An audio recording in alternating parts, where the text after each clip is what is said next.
Mandou Absalão chamar Joabe para o enviar ao rei, mas ele não quis vir a ele. E quando ele enviou novamente, na segunda vez, ele não veio. Por isso, disse aos seus servos: Vejam, o campo de Joabe é perto do meu, e ele tem cevada lá. Vá e ateie fogo. E os servos de Absalão colocaram fogo no campo de Joabe. Então Joabe se levantou, foi a Absalão em sua casa e disse a ele: Por que seus servos incendiaram o meu campo? 2 Samuel 14, 29 a 31. Você se lembra da narrativa histórica. Absalão fugiu de Jerusalém com medo da ira de Davi. Depois de um tempo, ele teve permissão para retornar, mas não foi admitido na presença do rei. Desejando ardentemente ser restaurado aos seus antigos postos de honra e favor, ele rogou a Joabe que fosse até a ele, com a intenção de pedir-lhe para atuar como mediador entre ele e seu pai. Joabe, tendo perdido muito de sua simpatia pelo jovem príncipe, se recusou a ir, e embora tenha sido chamado repetidamente, recusou atender o seu desejo, o desejo de Absalão. Absalão, portanto, pensou em um plano muito perverso, mas muito eficaz, de trazer Joabe para sua companhia. Ele ordenou que seus servos incendiassem o campo de cevada de Joabe. Isso fez com que Joabe ficasse muito furioso e fizesse a pergunta: por que seus servos incendiaram o meu campo? Isso era tudo o que Absalão queria. Ele desejava uma entrevista e não era escrupuloso quanto ao método pelo qual ele a obteria. A queima do campo de cevada trouxe Joabe à sua presença, e os fins de Absalão foram cumpridos. Omitindo o pecado dessa ação, temos aqui uma imagem do que é frequentemente feito por nosso gracioso Deus com o mais sábio e melhor desígnio. Frequentemente, ele manda nos buscar, não para seu lucro, mas para o nosso, já que nós não podemos dar nada a Deus, porque todas as coisas já são dele. Ele deseja que nos aproximemos dele e recebamos uma bênção de suas mãos. Mas somos tolos, de corações frios e ímpios, e não iremos. Ele, sabendo que não iremos por nenhum outro motivo, envia um julgamento sério. Ele ateia fogo em nosso campo de cevada, o que ele tem direito de fazer, visto que nossos campos de cevada são muito mais dele do que nossos. No caso de Absalão, estava errado. No caso de Deus, ele tem o direito de fazer o que quiser com os seus. Ele tira de nós nosso melhor deleite em que colocamos nosso coração. E então suplicamos diante dele: por que contendes comigo? Porque estou assim ferido com sua vara? O que eu fiz para irá-lo? E assim somos levados à presença de Deus e recebemos bênçãos de valor infinitamente maior do que aquelas misericórdias temporárias que o Senhor tirou de nós. Veja então como eu pretendo usar este texto. Como pastor de uma igreja tão grande como esta, estou constantemente em contato com todos os tipos de tristezas humanas. Frequentemente é pobreza. Pobreza também que não é provocada pela ociosidade ou vício, mas pobreza real. E é a mais angustiante e aflitiva pobreza também, porque visita aqueles que lutaram bem na batalha da vida e lutaram muito por muitos anos, e ainda assim, na velhice, mal sabem de onde virá o pão, a não ser que se baseiam na promessa: teu pão te será dado e tua água será garantida. Às vezes, os mensageiros vêm a mim com a mesma rapidez com que chegaram a Jó, trazendo notícias tristes a respeito de um ou outro de vocês. Lá vem um: eu imploro suas orações por mim, Senhor. Deus teve o prazer de levar minha esposa com um derrame. Ela agora está numa cova fria. Outro grita: ó Senhor, minha esposa está muito doente e o médico diz que há pouca esperança. Ore por ela para que ela seja fortalecida na hora da sua partida, e para mim, para que eu seja capaz de beijar a vara do meu Senhor. Em seguida vem outro: meu filho está aflito, ele será submetido a uma operação dolorosa. Ore para que a faca do cirurgião não seja a sua morte, mas que ele seja capaz de suportá-la. E quando eu tiver simpatizado com um grupo de queixas tristes como essas, outro grupo de mensageiros estará esperando na porta.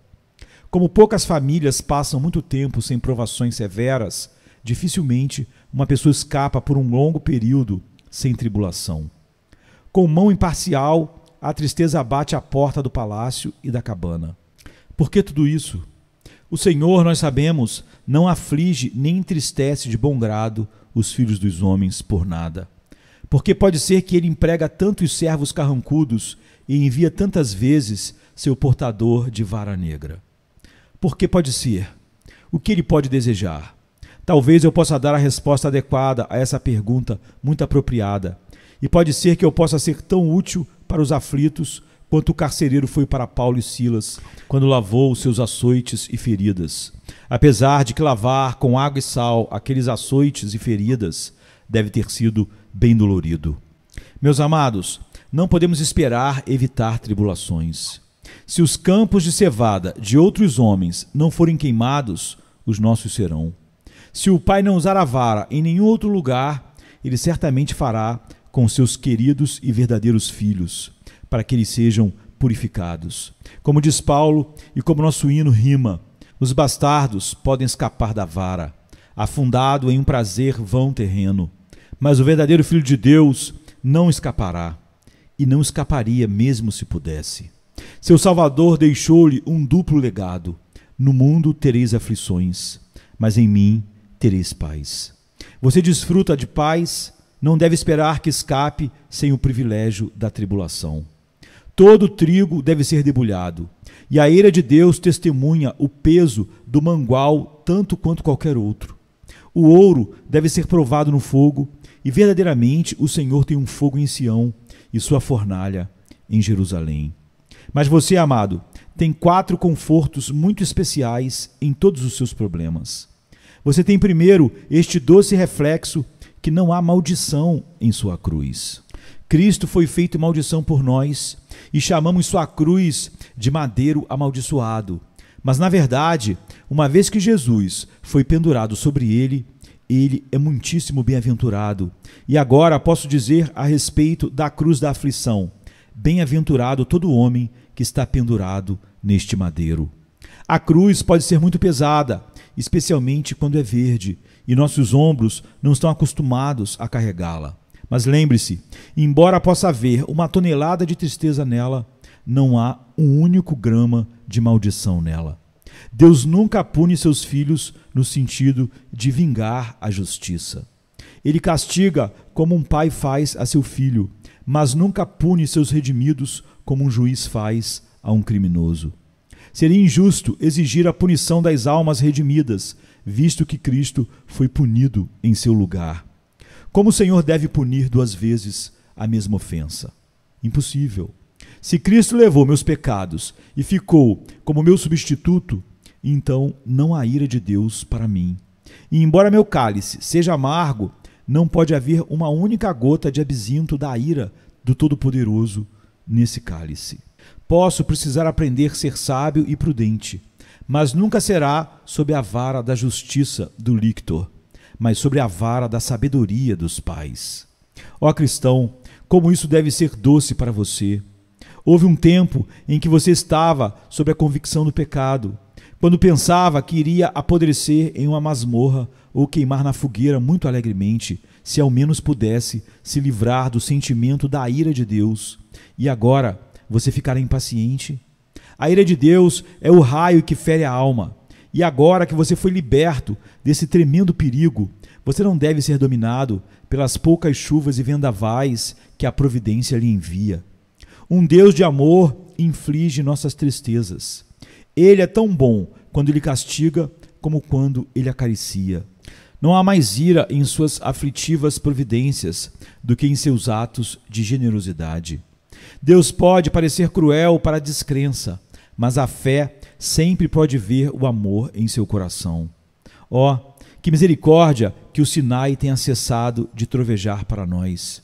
Senhor, deixe Jesus dizer o que ele quiser, desde que Moisés esteja quieto para sempre. Ataque, Senhor, se quiser, agora que ouviu o apelo do Salvador e justificou nossas almas. Em segundo lugar, você tem outra base de conforto, a saber, que todos os seus problemas são atribuídos a você pela sabedoria e amor divinos. Quanto ao seu número, se ele os nomeia 10, eles nunca poderão ser 11. Quanto ao peso deles, aquele que pesa as montanhas na balança e as colinas na balança se preocupa em medir seus problemas também, e você não terá um grão a mais do que sua infinita sabedoria julgar conveniente e necessário.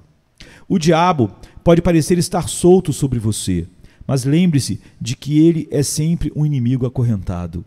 Existe uma corda para todo problema, e além dessa corda, ele nunca pode ir.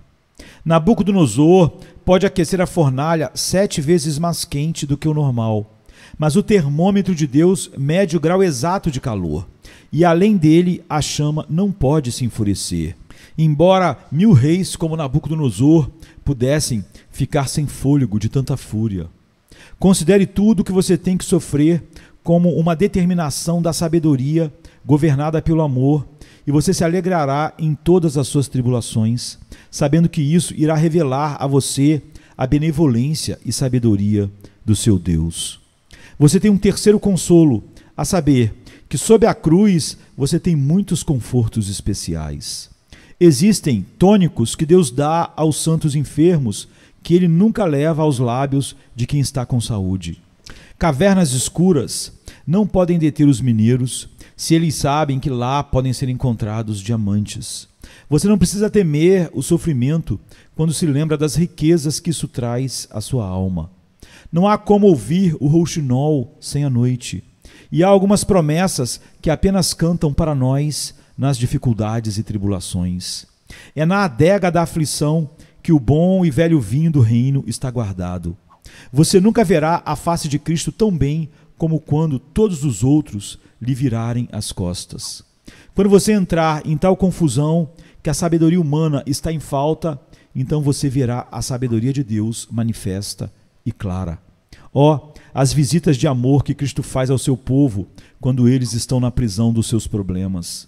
Então, ele desnuda seu próprio coração para eles e os conforta como uma mãe faz com seu filho. Sempre dormem delicadamente aqueles que têm Jesus para fazer suas camas. Os santos sofredores são geralmente os santos mais prósperos. E bem pode ser, pois são o cuidado especial de Jesus. Sobre eles está esse cuidado especial. Se você quiser encontrar um homem cujos lábios destilam pérolas, procure alguém que já esteve em águas profundas. Raramente aprendemos muito, exceto quando isso é colocado sobre nós pela vara na escola de Cristo, sob a madame tribulação. As vinhas de Deus devem mais à faca da poda do que a qualquer outra ferramenta no jardim. Brotos supérfluos são tristes estragadores das vinhas. Mesmo quando carregamos a cruz traz conforto do presente. É uma cruz querida, desejada, toda enfeitada de rosas e gotejando mirra de cheiro doce do Salvador. Samuel Rutherford, o grande puritano, às vezes parecia em dúvida sobre o que ele mais amava, Cristo ou sua cruz. Mas então, bom homem, ele só amava a cruz por amor ao Senhor Jesus. Almas humildes consideram uma grande honra serem consideradas dignas de sofrer por causa de Cristo, ou para mostrar Cristo ao mundo nos seus sofrimentos. Se alguma vez o céu for aberto ao olhar dos mortais, a visão é concedida àqueles que habitam a Pátimos da necessidade e problemas junto com João. As alegrias da fornalha brilham tão calorosamente quanto as chamas da fornalha. Doces são os usos da adversidade e doces são seus acompanhamentos quando o Senhor está com seu povo. Como dizem os versos do hino, no meio da escuridão, os relâmpagos vívidos têm aumentado o seu grande brilho. Cercada de tantos espinhos, as flores mais delicadas estão e parecem mais bonitas e alegres. Então, nas dispensações mais sombrias, meu fiel Senhor aparece, com seus mais ricos consolos, para reanimar e alegrar a nossa alma com delícias eternas. Mas então, e este é o ponto ao qual meu texto me leva, e eu tenho que ter cuidado para não me extraviar dele, você tem este conforto, que suas provações operam seu bem duradouro, trazendo você cada vez mais perto do seu Deus. Ilustraremos esse ponto com a narrativa que temos diante de nós. Meus queridos, nosso Pai Celestial frequentemente nos chama e nós não vamos. Ele nos manda exercer uma fé mais simples nele. Nós cremos e pela fé passamos da morte para a vida, mas nossa fé às vezes vacila. Ainda não alcançamos a confiança de Abraão em Deus. Não deixamos nossos cuidados mundanos com ele. Mas como Marta, nos embaraçamos com muitos afazeres. Temos fé para cumprir pequenas promessas, mas muitas vezes temos medo de abrir bem a boca, embora Deus tenha prometido enchê-la. Ele, portanto, nos chama: venha, meu filho, venha, confie em mim. O véu está rasgado. Entre na minha presença e se aproxime com ousadia do trono da minha graça. Eu sou digno de sua total confiança. Lance suas preocupações sobre mim. Venha para a luz do sol e leia seus títulos com clareza. Sacuda-se da poeira de suas preocupações e coloque sua bela vestimenta da fé. Mas, infelizmente, embora chamados com tons de amor ao bendito exercício dessa graça consoladora, muitas vezes não iremos. Em outra ocasião, ele nos chama para uma comunhão mais íntima consigo mesmo. Temos estado sentados na porta da casa de Deus e ele nos convida a avançar para a sala do banquete e jantar com ele, e cear com ele, mas recusamos a honra. Ele nos admitiu nas câmaras internas, mas há quartos secretos que ainda não foram abertos para nós. Ele nos convida a entrar neles, mas nós nos contemos. Jesus anseia em ter comunhão com o seu povo. Nisso ele vê o trabalho da sua alma e fica satisfeito. Deve ser uma alegria para um cristão estar com Cristo, mas também é uma alegria para Jesus estar com seu povo, pois está escrito: suas delícias estavam com os filhos dos homens. Agora, alguém poderia pensar que se Cristo apenas acenou com um dedo, nós imediatamente correríamos. Se ele dissesse: aproxime-se e comungue comigo, deveríamos voar como se tivéssemos asas em nossos pés. Mas em vez disso, estamos nos agarrando no pó. Temos muitos negócios, muitos cuidados, muitas coisas para fazer e nos esquecemos de vir, embora seja a voz do nosso amado que nos chama para si mesmo. Frequentemente, o chamado é para uma oração mais fervorosa. Você não sente em si mesmo, em certas épocas, um anseio sincero por uma oração particular? Você se sentiu como se não pudesse ficar à vontade até que pudesse se aproximar de Deus e dizer-lhe seus desejos. E ainda talvez você apagou essa chama do Espírito a esse respeito e ainda continuou sem estar perto de Deus. Todos os dias o Senhor ordena o seu povo a vir a Ele e pedir e colocar sobre Ele as suas ansiedades.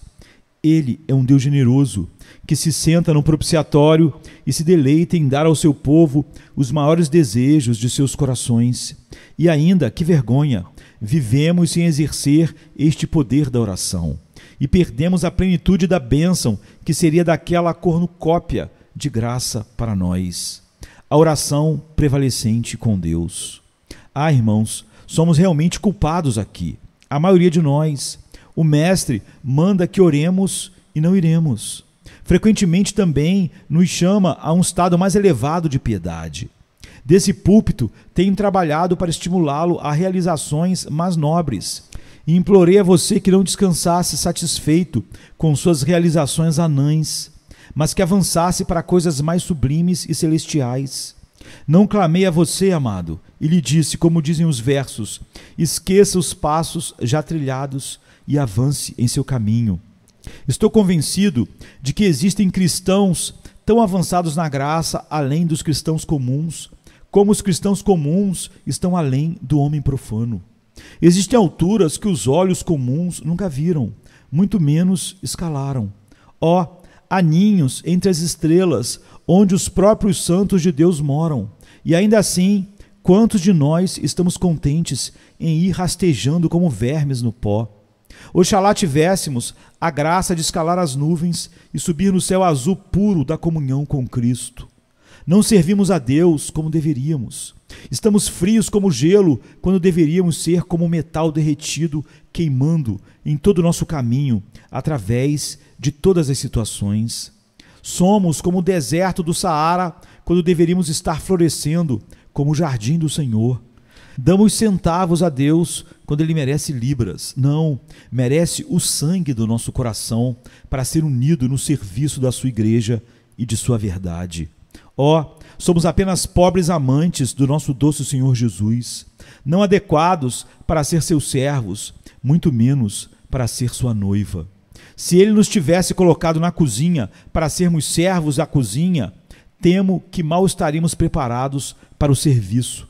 E ainda assim, Ele nos exaltou para sermos osso dos seus ossos e carne da sua carne, casados com Ele por um glorioso pacto de casamento. Irmãos, Deus frequentemente nos chama a níveis mais elevados de piedade e ainda assim não temos ido. Agora, por que permitimos que nosso Senhor nos envie tantas vezes o chamado sem ir a Ele? Deixe seu próprio coração dar a razão em uma humilde confissão de suas ofensas.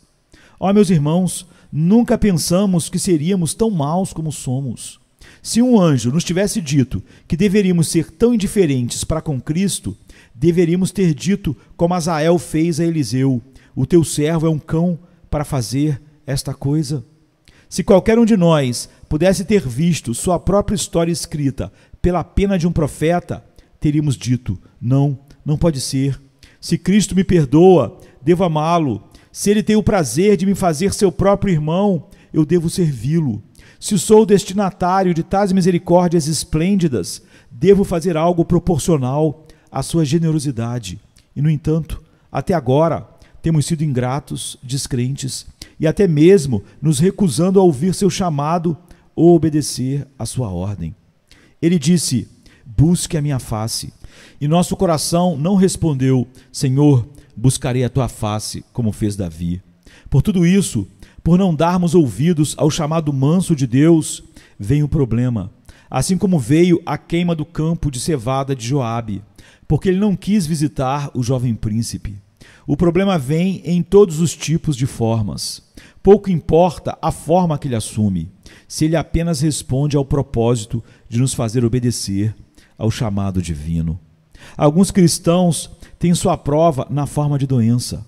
Arrastam consigo um corpo doente por toda a vida ou são repetidamente lançados na cama da doença e se agitam de um lado para outro durante a noite e durante o dia, com dor e cansaço. Este é o remédio de Deus, e quando os filhos de Deus o tiverem, não pensem que foi enviado para matá-los, mas para curá-los. Muitos remédios que o médico dá deixam o homem doente por um tempo. Ele fica pior com eles do que teria ficado sem eles. Mas se ele for um médico hábil, ele sabe que isso é consequência do remédio. E assim, ele nem um pouco fica alarmado com a dor do seu paciente, mas espera que tudo isso funcione para o bem e descubra, por assim dizer, a doença original e a cure. Quando o Senhor nos envia enfermidades, talvez por um tempo, isso faça nossas antigas enfermidades espirituais piorarem, pois a doença frequentemente provoca impaciência e murmuração contra Deus. Mas no devido tempo, nosso espírito orgulhoso será quebrado e nós clamaremos por misericórdia. Assim como uma lima tira a ferrugem, a doença frequentemente remove nossa morte de coração. O diamante tem muita lapidação, mas seu valor aumenta com isso. E o mesmo ocorre com o crente sob a visitação de Deus. Tenho ouvido falar de muitos ministros que eles pregam melhor depois das doenças, até que seu povo quase não se arrependa de todas as dores que sentiram ao descobrir quão saborosas e cheias de medula têm sido suas palavras. Meu irmão, se você não vier a Deus sem nada, Ele enviará uma cama doente para que você possa carregá-la até a Ele. Se você não vier correndo, Ele o fará vir mancando. Se você não vier enquanto seus olhos estiverem brilhantes e seu semblante cheio de saúde, Ele o fará gozar quando seus olhos estiverem opacos e pesados e sua pele estiver pálida e triste. Mas você deve vir, e se não for por outro meio, a doença será a carruagem negra em que você deve viajar. As perdas também são frequentemente os meios que Deus usa para levar para casa as suas ovelhas errantes. Com cães pastores, com cães ferozes, eles trazem de volta o errante, de volta ao pastor.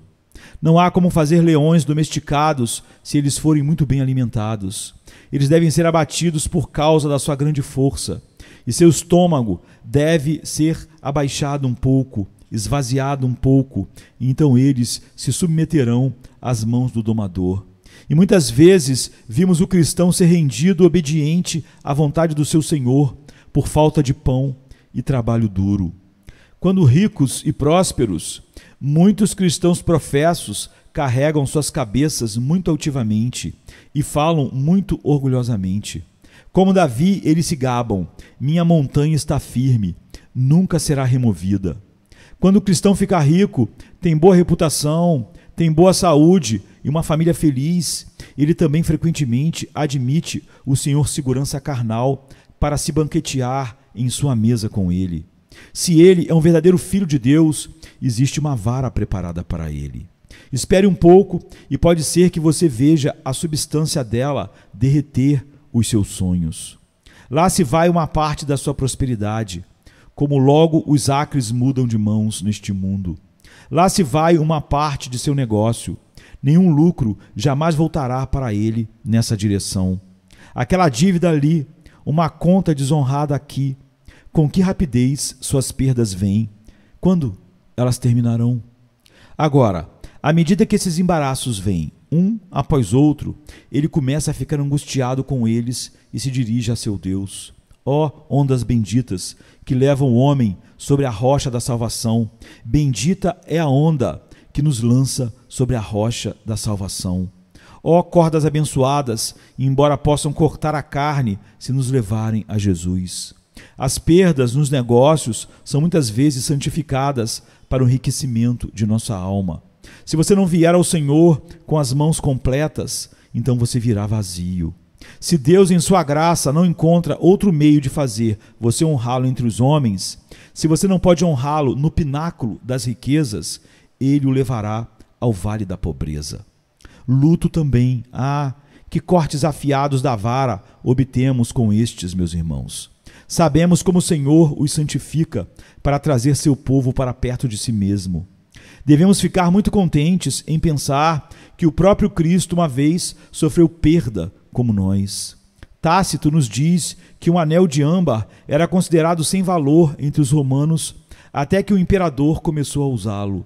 E então imediatamente um anel de âmbar foi tido em autoestima por todos e alcançou valores altíssimos. As perdas podem ser vistas como coisas muito tristes, mas quando nos lembramos que Jesus chorou por seu amigo Lázaro, doravante são joias escondidas e favores especiais de Deus. Cristo usou este anel, então não devo corar para usá-lo. Muitas mães foram estimuladas a uma vida mais santa com a morte do seu filho. Muitos maridos foram levados a entregar mais o coração a Cristo com a morte da sua esposa. Os espíritos que partiram, como os anjos, não nos acenam para o céu. Venha, vem embora, eles dizem. Este não é o seu descanso. Uma vez eu poderia construir na mesma árvore e cantar no mesmo galho, mas agora fui tirado de você. Agora descanso no céu. Vem aqui, você que já foi meu companheiro querido. Vem aqui, pois todas as árvores onde você está construindo os seus ninhos estão marcadas para o machado. Portanto, vem agora e coloque suas afeições e mente nas coisas que são de cima. Sim, devemos olhar para nossas sepulturas recém-feitas sob essa luz e orar ao Senhor para cavar nossos corações com a pá funerária e enterrar nossos pecados como enterramos os que amávamos e partiram. As provações em sua família, em seus filhos, são outra forma de queimar o campo de cevada. Não sei, irmãos, mas acho que uma cruz viva é muito mais pesada de carregar do que uma morta. Eu conheço alguns de vocês que não perderam seus filhos. Eu poderia ter desejado que vocês tivessem perdido, pois eles viveram para ser sua dor e tristeza. Ah, jovem, melhor que sua mãe tivesse visto você morrer no nascimento do que você deveria viver para desgraçar o nome do seu pai. Ah, homem, foi melhor para ti que a procissão tivesse percorrido as ruas sinuosas, levando o teu cadáver para a sepultura, do que você viver para blasfemar contra o Deus da tua mãe e rir do livro que é o seu tesouro. Teria sido melhor para você nunca ter nascido, e melhor para os seus pais também. Ah, mas queridos amigos, mesmo estes têm o objetivo de nos aproximar de Cristo. Não devemos fazer de nossos filhos ídolos, e não ousamos fazê-lo, quando vemos como Deus nos trata claramente que, como nós, eles são por natureza filhos da ira. Mais afiados que o dente de uma víbora é uma criança ingrata, mas o veneno se transforma em remédio nas mãos de Deus. Os pássaros de Deus costumam ficar abaixados na grama em seus ninhos, mas eles os enchem de espinhos e então voam para cima e cantam como a cotovia enquanto sobem em direção ao céu. Você deve considerar essas provações familiares como convites de Deus, uma doce compulsão para fazê-lo buscar a face dele. Muitos sofrem de outra forma, que talvez seja tão ruim quanto qualquer outra, por uma profunda depressão de espírito. Estão sempre melancólicos, não sabem por quê. Não há estrelas na noite para eles, e o sol não dá luz durante o dia. A melancolia os marcou para ela, mas mesmo isso, eu acho, muitas vezes é o meio de mantê-los mais perto de Deus do que seriam. Você sabe que existem algumas de nossas plantas inglesas que crescem nos lugares úmidos sob as árvores. Se o sol brilhasse em seus rostos, elas morreriam. Talvez algumas mentes sejam da mesma ordem. Muitos doces deixam as crianças doentes, e os amargos são um bom tônico. Um véu é necessário para alguma tez delicada, para que o sol não os olhe muito intensamente. Pode ser que esses enlutados precisem do véu da tristeza.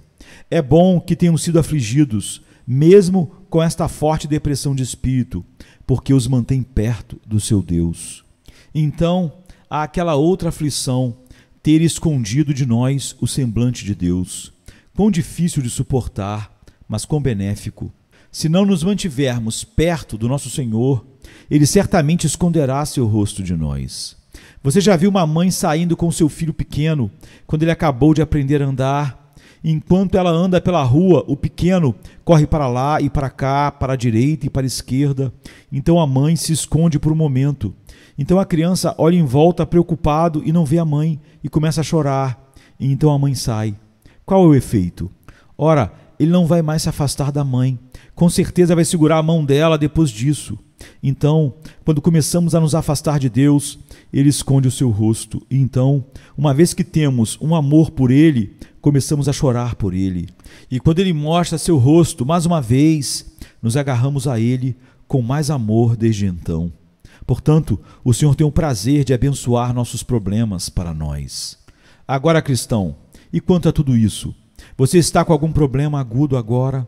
Então rogo que você vá a Deus como Joabe foi a Absalão.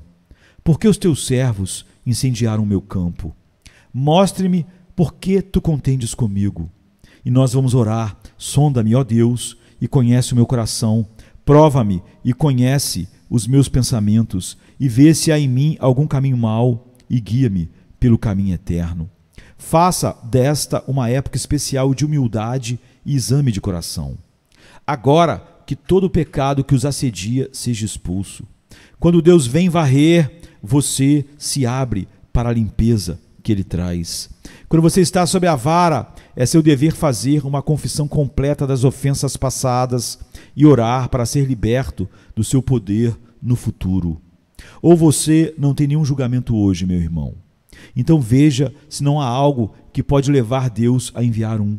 E comece agora a se purificar de toda a imundície da carne e do espírito pelo Espírito Santo. A prevenção é melhor do que a cura, e às vezes um exame cardíaco oportuno pode nos salvar de muitas dores. Vamos ver isso então. Ou fomos afligidos e a aflição acabou agora. Então, vamos dizer com Davi no Salmo 119: antes de ser afligido, eu me desviava, mas agora guardo a tua palavra. Vamos bendizer a Deus por tudo o que ele fez, dizendo: é bom para mim ter sido afligido. Vamos nos juntar a um hino comum de louvor por toda a benevolência que Deus teve o prazer de nos mostrar nos cortes afiados da vara. Já disse o suficiente, eu creio, para o cristão verdadeiro, para resolver o pequeno quadro diante de nós. Deus queimou seu campo de cevada, queridos amigos. Agora vão a ele, e quanto mais perto você puder se aproximar dele, e quanto mais firmemente você puder se apegar a ele, melhor para a saúde da sua alma e conforto para toda a sua vida. Por fim, você e eu cantaremos para o louvor do nosso Deus que nos afligiu. Como dizem os versos, tudo que encontro e me acontece, me auxilie em meu caminho para a alegria celestial. Agora, embora as provações me acompanhem, as provações nunca mais me incomodam, pois criam na eternidade um peso de glória. Este é o caminho que nunca vou esquecer, mas exultarei mesmo chorando, pois isso me levou ao trono do meu bendito Salvador.